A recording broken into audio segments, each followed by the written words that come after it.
What's happening, everyone, and welcome to another episode of Unparalleled Sports Talk with yours, Kwame Fisher Jones. As always, I am him.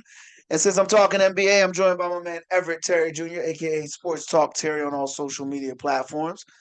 What's good, ET? Hey man, what's going on? Well, I'm just gonna sidestep that lack of energy, hello, and try to infuse some more energy into the Hey show man, here.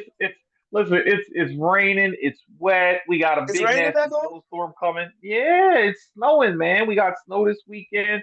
Playoff football. The Sixers stink. I mean, it's a whole bunch of different things going on, man. I actually tried to avoid the Sixers, and one of the topics is You injuries. can't. Yeah, And well, you know where I'm it's going. yeah, I know. And the thing is, I want to interject a new perspective into the conversation because I feel like at this point we were ahead of the curve as far as the Embiid critique, the Hinkie critique, the subsequent Morey critique, and obviously Josh Harris. But it's like at this point everybody's beating the same drum. So I want to kind of move to a guitar, if you will.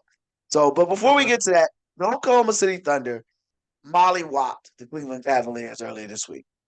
I think the Yeah, I saw final that. score was 134 to 114. I know they won by Man, at least 20, it was and it way wasn't even worse that than that if close. you watch the Yeah. game. No. Is this a blip on the radar for Cleveland or just an example of OKC's dominance? Because they share the same More record. How many times do y'all want me to keep telling you that Shy Gilgeous-Alexander is the best Seriously, point stop. guard in the association? Like, the man can do everything. He's efficient. He runs the offense. He leads on all fronts, offensively and defensively. And he's got those boys playing good ball, man. I don't care what more do you want him to do. They didn't just beat the best team in the Eastern Conference. They bombarded and lambasted them. It was horrible. Like literally after the first quarter, you could have turned that game off. It was over. It was over after the first quarter. Like I don't think Shea Gilgeous Alexander played a single minute in the fourth quarter. They were up like 35 at one point. Like I don't know what else is. Remember, we talked about Cleveland. I told you they're fool's gold. They're the Atlanta Hawks of 2014. They're that team that looks great, or was it 14 or 08? I don't know. Whatever year it was. Listen, they look great on paper. They come out firing, everything. Oh, they're so wonderful. And then when it gets down to games that matter, they show you, okay, it was nice to watch, but their regular season, and my Lee Flowers voice, they're paper champions. They're paper champions. They're nice on paper, but when you got to do it on the court against people at your level or better, you're not going to show up. They struggle with Boston, who they have to beat to get to the NBA Finals, and they struggle with OKC, who I think is coming out of the West. These are two teams you'd have to be able to show you can beat if you want people to take you serious. They haven't done so.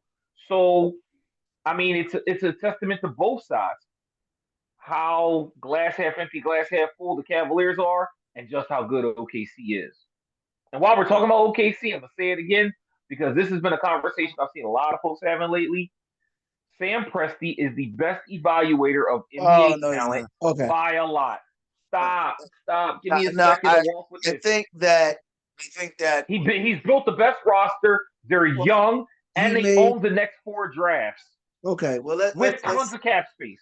all right. Let's stop before we go through the light. Let's stop before we go through the light. There, I want to address that because I have heard the same thing, and it's a little frustrating. And I'm going to tell you why.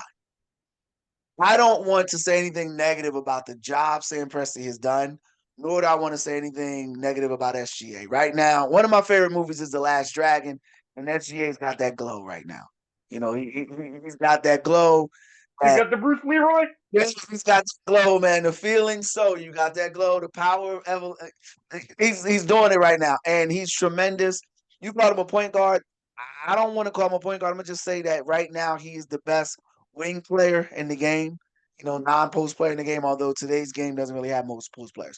But going back to your trying to stay in that positive light, what I will say is Sam Presti has mastered the art of taking advantage of a bad situation. Is he the best evaluator of talent? I think San Antonio gets that nod. I think San Antonio, the way that they've been able to evaluate talent throughout the years, getting a guy like Tim Duncan in the draft. If you think about this, Number one it's overall pick. okay, Number but one. How do you miss? getting all right. Allow me to go. I'll add more context to it. Getting Tim Duncan in the draft but then winning championships with two separate teams with Tim Duncan. All of San Antonio's stars, all of their Hall of Fame talent, all of their best players, late draft picks, and they've won championships and all ingrown talent. So they draft well, but they also develop well. Oklahoma City, hold on, Oklahoma City has been to one NBA Finals, and I don't know if Sam Presti was the general manager. And I'd have to do my research, and by research I mean Google. Shout out, see the God. So I can't say that he's the best evaluator of talent. He is, however, one of the best at making the most out of a bad situation. That's what happened not just with Paul George, but with Russell Westbrook, with Kevin Durant, with Serge Ibaka, with James Harden. He's managed to not lose value in that move. He's done a great job of look, we haven't gotten a superstar yet, or we haven't gotten a guy that can lead us. So we'll stay relevant by hoarding picks, as you mentioned, but also bringing places where guys can come and finish out their contracts, and we can take value in that. So I'll give you that, but that's about as negative as I want to go in that segment with him. It's to me, it's not really worth diving into. I want to say So this before about the you game, though. But okay, no, go ahead. before you The go floor too is yours. far, Sam The floor is Sam yours. Presti was the general manager the year they drafted Kevin Durant. He came in as the first year GM, Okay. So he was and there so when they he went to built the the. NBA Finals. Okay, because I wasn't He sure. was there. I didn't know. I didn't want Yeah, to say he he was. was there. Okay, so But so he was a brand new general manager to the job and had the team in the finals in a few years with a grown talent of Russell Westbrook, James Harden, Serge Ibaka, and Kevin Durant. The bigger thing about this, and here's why I say what I say. People say, "Oh, San Antonio, San Antonio, San Antonio." San Antonio's had some whiffs and misses in the draft. Name me the last player that Oklahoma City took that was a miss. That was a miss. That Sam that's a Presti great drafted, question. Yeah, no, that's a great question, E. And I'm and gonna that's what say I say this. evaluator of talent. Well, no, I'm gonna say this to that Because it's hard to question. build those mid-market teams. Well, we disagree on that. I disagree on that with everybody. I feel like in Miami, Oklahoma City, and San Antonio, it's easier because you can get young, introspective minds. You can get people that think outside of the box to come there and not get any backlash. It's harder in Philly and New York because they want the guys that are proven. So they want a guy that's won 1,000 games but never won a championship versus the guy that's been, maybe a video coordinator. And Eric Spoelstra, for example. Miami can take a chance on an Eric Spoelstra and not get backlash. Could you imagine if the Knicks hired a video coordinator? Guy to be their head coach, no matter, and then he comes out and he's got LeBron James, Dwayne Wade, Chris Bosh, starts out 9-8. He's out of here. So, but I want to go back to your question. I can't answer that question. And I'm man enough to say I can't answer that question because I'm not up on Oklahoma City's draft picks. But I'm sure they've whiffed on picks. With that said, I want to go back to the game, though. With that said, I want to go back to the game. Biggest thing I can take away from that game is this. I don't think either one of these teams will make it to the NBA Finals. That's what I'm taking away from that game. I think Cleveland, to your point, about their playoff misses, but I go on a more individual basis. I love Kenny Atkinson's game management. I love his ability to make adjustments. I love his ability to game prepare.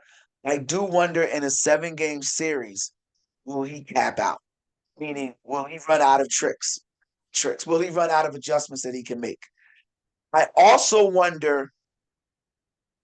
I was all in on Donovan Mitchell when he was in Utah.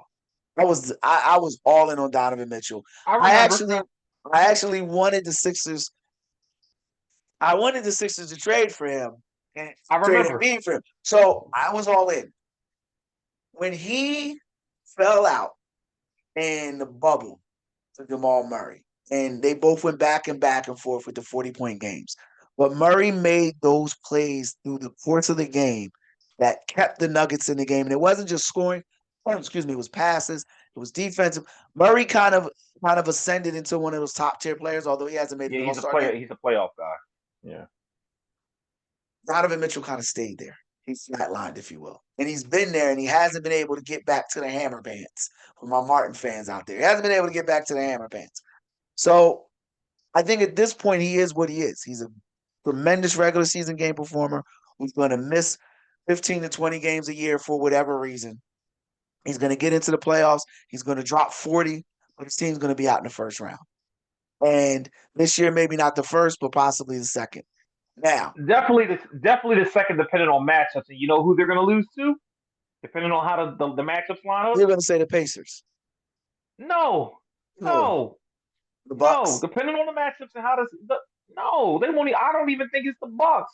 The I think Knicks? if things go a certain way, I'm running no, out of I think they options now, lose so the. it's got to be the I, Knicks. I think they lose to Boston. Joe uh, Mazzulla. Joe Mazzulla, who well, you said, I don't think he's that great of a coach, is going to outcoach no, Mr. Kenny Atkinson. but uh, see, you always Yeah, take me. You always take me out of my lane, and we start going all over the highway. Let me come back. Let me go back to my OKC point, and then we can go back to that because we're going to talk. We're going to talk Milwaukee, and we're going to talk the Celtics. But I want to go back and OKC, and I think you'll feel me on this. If you take a step back, I think they may be peaking too soon, bro. I think they may be peaking too soon. It's how? we haven't even hit All-Star break yet. They're winning 13 out of 20 or 13 out of 16. They're blowing out teams. They're going on the road. They're playing. I just feel I'm going to like tell you why they're not peaking. okay, well, hold on. Let me finish why I feel like they're peaking too soon. Go I ahead. just feel like a young team, they haven't last year was kind of their uh Come on, announcement. party. Like we're here. We're here. We're a team to be reckoned with. This year they're carrying over that momentum.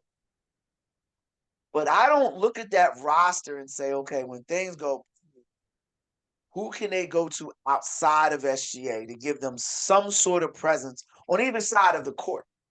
Now, Chet is going to be reevaluated. I want to say 3 to 5 days or 3 to 5 weeks. And that's why they haven't peaked. They haven't had him since the first week of the season.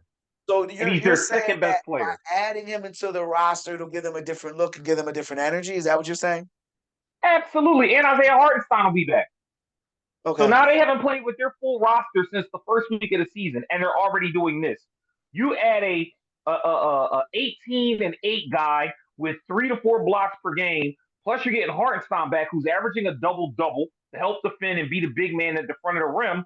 And now you add a dynamic to the offense. Jalen Williams can come down and play the 3, or if they go small, play the 4 like he's been all year. And now you've got versatility up and down that roster where guys can just plug and play wherever they need to. And that's the difference.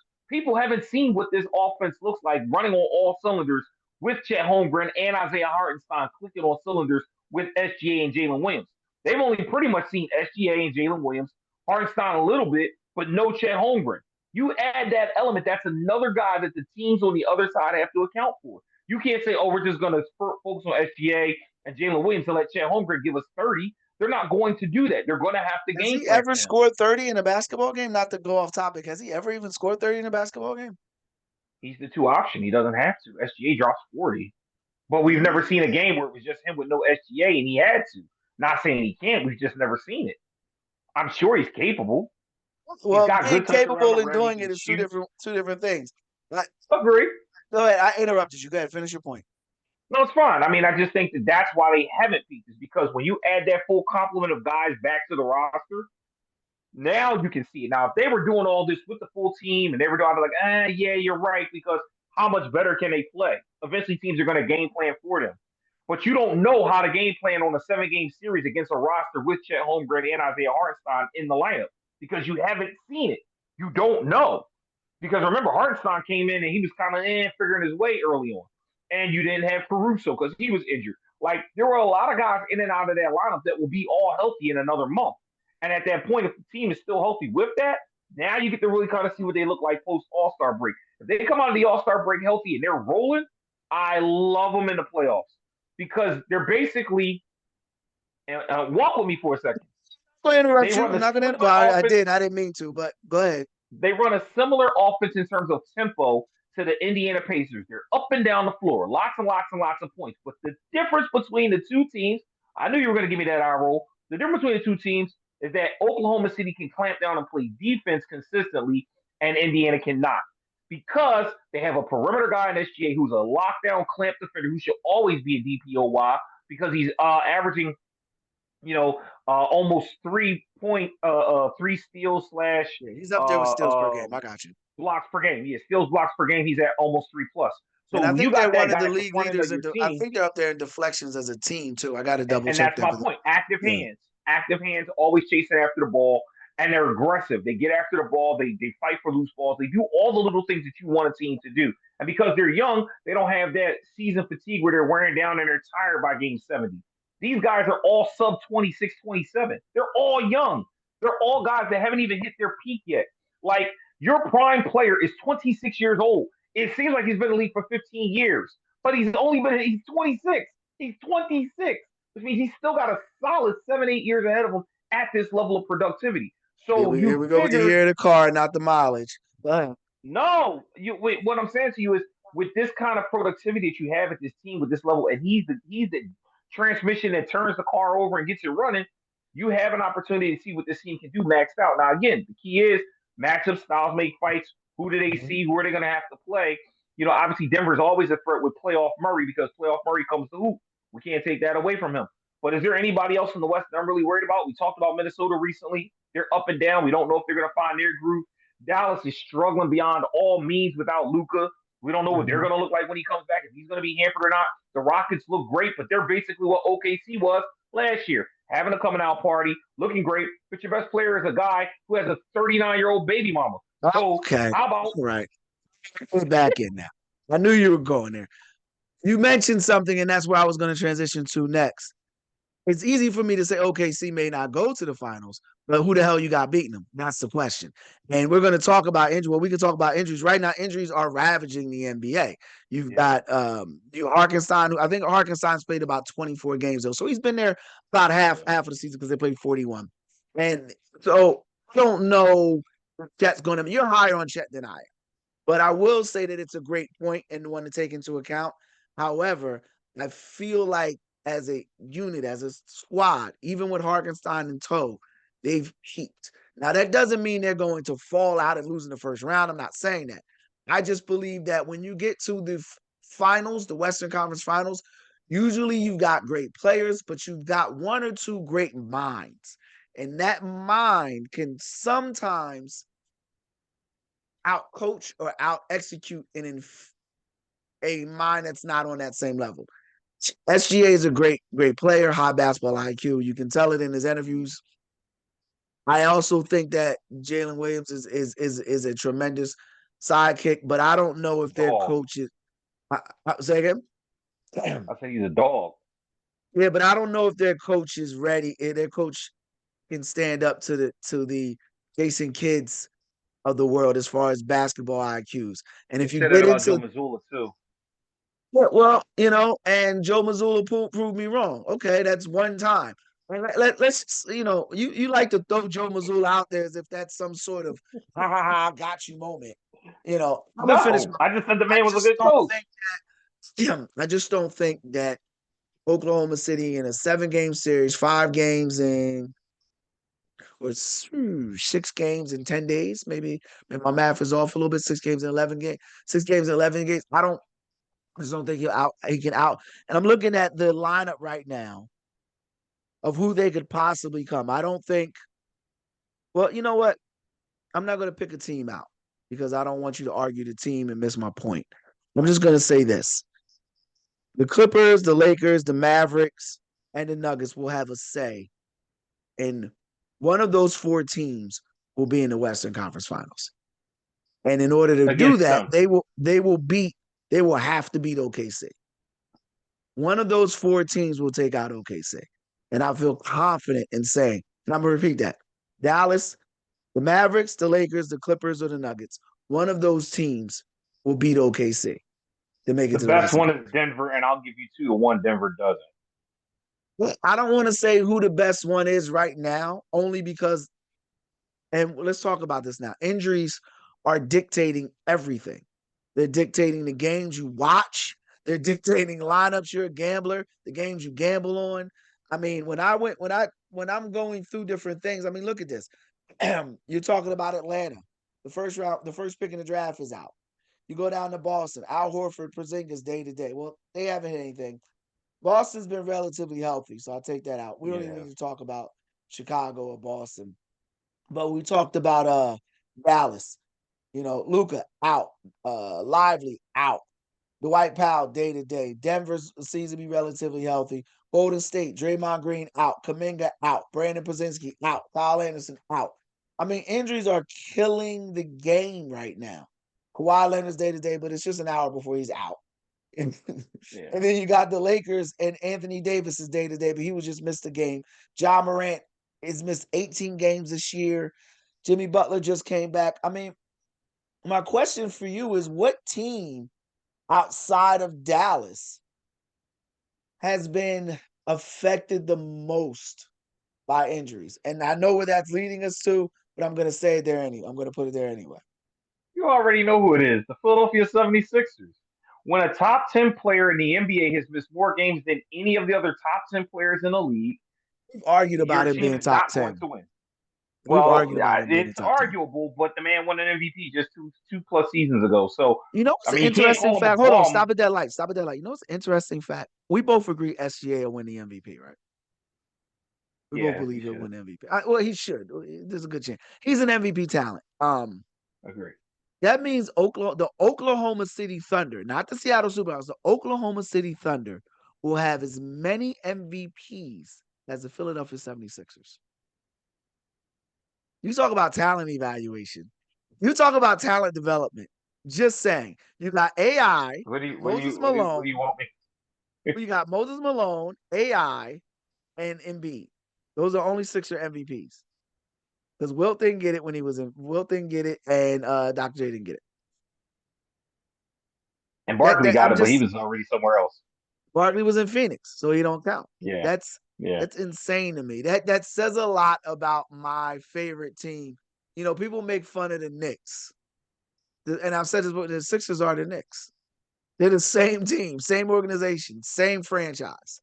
They just made it to an NBA. They just happen to have a transcendent talent, but they're just as bad as Knicks. Floor is yours. My bad.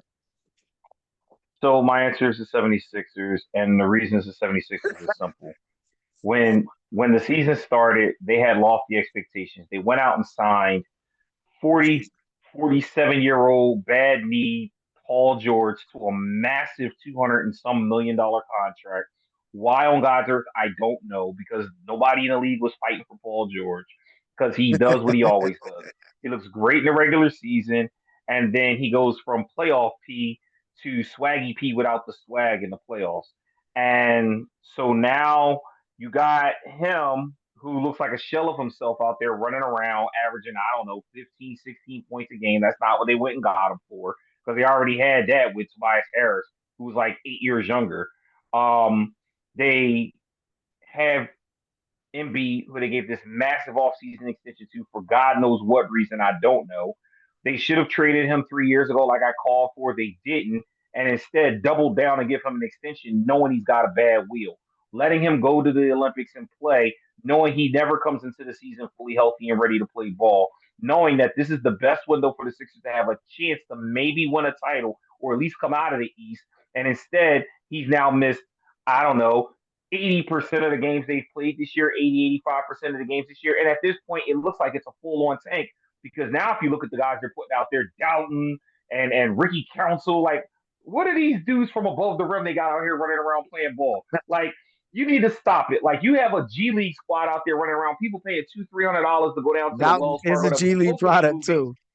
I I know he covered is. Jeff They were Doughton Jr. supposed to I move the covered Jeff state. Doughton They were Jr. when he was supposed in to move Santa the Cruz. stadium into Center City. And I guess the Sixers said, "Ain't nobody gonna come support this with this slot we put out here. We're gonna move it back to South Philly." So now the stadium deal is muffed. The mayor looks crazy because she did all this lobbying for it. They had all these protests about it. Now the Sixers pull out of the deal, and all of that for a team that's gonna finish probably the worst they finished in about 10 years, and they're gonna miss the playoffs as they should. And the argument is, at what point is Daryl Morey accountable? Because and I know Daryl Morey is your best friend. I know friends to the end. Y'all share Christmas cards and everything. But at some point, He you got to know hold your that brother is accountable. such a lie. He knows I hate that. That's the point. It's TV I know. sarcasm. Listen, I know. Daryl Morey stinks. He's done a terrible job of putting this roster together. He got a whole bunch of washed players that can't bring any value to the team. This isn't the Rockets of 2018. You got the wrong roster of guys here. And I never, ever in my life thought you could see Tyrese Maxey without a smile on his face. I watched that Sixer game the other day, and the joy in him is gone. Why? Because he out here running around like a chicken with no head, not knowing what's going on. And poor Nick Nurse is in over his head. He's Yeah. drowning without a life preserver. And it's unfortunate because now this guy who people thought was a decent coach because he was able to make winners out of guys at the G League level and then come in and win a championship with the Raptors looks like an NF coach when it's not being an NF coach. It's because they have an NF roster. And there's no accountability because Morey gonna come out there and say, "Oh well, guys, we tried and we can't control injuries." Shut up. Nobody wants to hear it. You shouldn't have gave him the extension, and now he's hurt. So that's the injury that's killing the league. Not just because it's hurting the Sixers, but because people pay money to go get tickets, and they won't announce Embiid's out until 35 minutes before tip off when Yeah. people that drove in town, went all the way down to the stadium. You could have announced him out 2, 3 days ago so people know. So they've gotten better at doing it lately because I think the league called up there because so many people complained about them taking Embiid out last minute. You can't do that to people. It's unfair. And what it does is it turns the city against the team. That's why nobody supported the stadium in town because nobody likes the Sixers right now. That's facts. And so until they figure out how to flip this roster around, and I say bring back Sam Hinkie, blow it all up, let them go live in purgatory God. hell for the next 7 to 10 years and be bad, and let Hinkie draft the guys that he wants to do and do it right the way he did it. Because say what you want about Sam Hinkie with the tank, Sam Hinkie took the guys that they grabbed and flipped it into more talent. Remember, he went and got Michael Carter Williams, who nobody thought was going to do anything. He turned out to be a rookie of the year. Michael Carter Williams isn't even in the NBA anymore. That's getting value out. That's taking chicken poop and making chicken salad. So you got to let a guy like that come in and be innovative. Get somebody from Sam Presti's organization to come in here and burn this roster to the ground. You know, That's it. Otherwise, they're going to people stink. people like to throw out Ain't Sam over. Hinkie's name, but they forget that's I could give you a list of people that Sam Hinkie passed on, but I'm just gonna give you two names and that will pretty much prove my point. Passed on Giannis and passed on Joker. Stop it. Stop it. Stop it. Here we go. Those Here are go the both mid-round excuses. picks. None of them were top. None of them were top of the draft. Neither one Yeah, of them were top of the draft. Giannis was two picks after Michael Carter Williams. Right. Middle of the draft. Middle of the draft. Carter Williams went 11. Giannis went 13, 14. Middle of the So draft. They weren't top picks. so what's your point? Everybody If can you say want to that. go Oh, if somebody you want to passed go on top picks, if Ginobili you and want to Tony go top, Parker. I'm not disputing Sam Hinkie. His record is what it is. I'm not arguing Sam Hinkie with you. In fact, I don't even really have anything new to interject with the Embiid point. I will say this from what I'm hearing, and Doris Burke hinted to this when it was the Sixers against the Knicks on that ESPN game, that this feels different. And you just wonder if Embiid is coming back at this point and not coming back to play, but coming back to Philadelphia. And I just think that it doesn't matter who you bring in. Until you eliminate Josh Harris, you're going to get the same results. Elton Brand is not a bad basketball general manager, but we don't know what he can or can't do because Josh Harris refuses to allow him to do anything. Now we've got I Daryl don't know. Morey. That Jimmy Butler thing was all Elton Brand. Well, you think it was, but let's just say this: even if it was Elton Brand, even if Elton Brand was behind all of that and all you want to say about that, the bottom line is those moves have been consistent since Josh Harris has been the owner. So until you can get rid of Josh Harris, i.e., the same thing they go through in the Knicks with James Dolan, until you can get rid of Dolan, you're going to get the same results. Now, the difference that happened in the Knicks is they got a guy that had relationships with players. So they were able to make moves. And then Jalen Brunson somehow morphed into, Walt Frazier. But that's what saved the Knicks. I mean, let's Prada be Nova. realistic. But Karl-Anthony Towns is out now. That's another guy that's injured, out for some time, or is He's going gonna to be play out through for a that. little bit. He's gonna play. He's So gonna play. it's still a significant injury. But the point I'm trying to make is with the Sixers because we got like 5 minutes left, and with injuries, for me the biggest injury is Ja Morant, and the reason why it's bigger than the Sixers is because if you're Memphis, you expected Ja to come back after missing a significant chunk of last year to come back and be healthy enough to make it through 70 plus games. This is back to back seasons now where he's going to play less than 70 games. That's that's a red herring because if you remember the guy that most people were comping him to, I didn't see it, but it was Derrick Rose.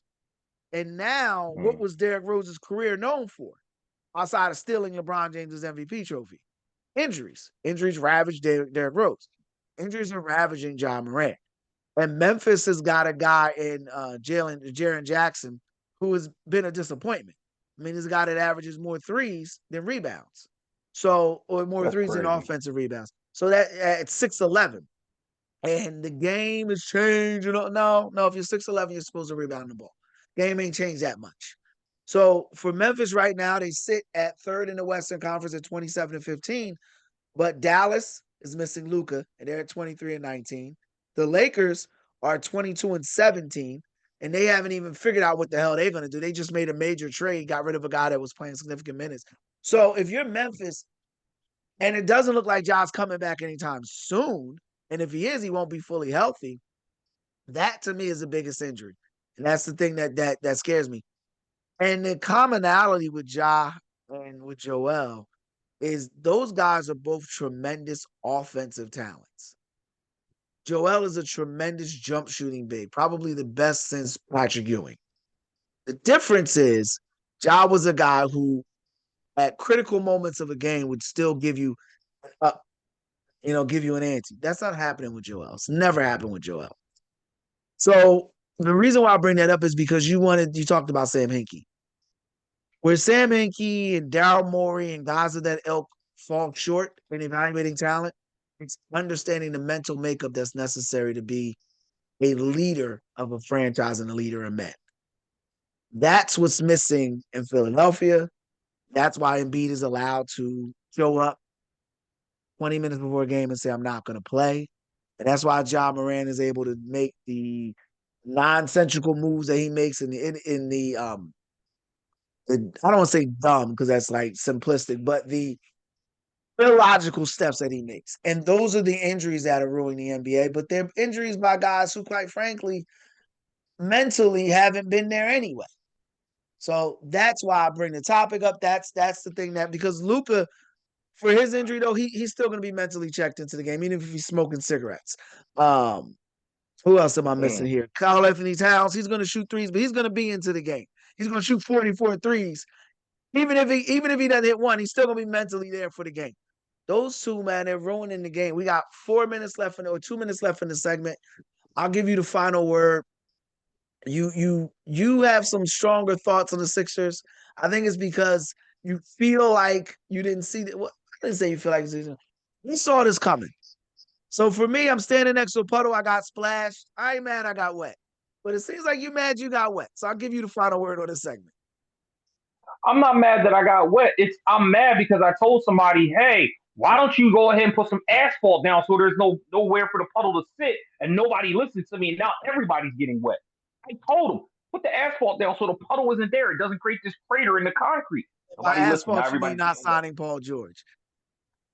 No, by Don't trading Embiid before you even got to the point where you added Paul George. If you got rid of Embiid 3 years ago, like I called for, you wouldn't have had to sign Paul George.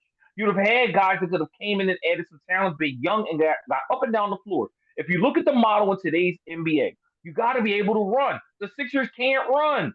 Maxi's the fastest guy on the team by a light year compared to everybody else. Who runs with him? No one. You got a bunch of guys that kind of walk slow, stand around, wait for a shot. When the ball goes to MB, everybody stops moving. Like Eric it's Gordon not and an Paul offensive George. system Yeah. that works. And you bring in Paul George, who's a stand in a corner and shoot guy because he doesn't drive anymore. Okay, cool. So what's left? Like the All right, team and the roster is horribly we're put up together. against it. I gotta cut you off. We're up against it. I guess we can come back and talk Boston and Milwaukee.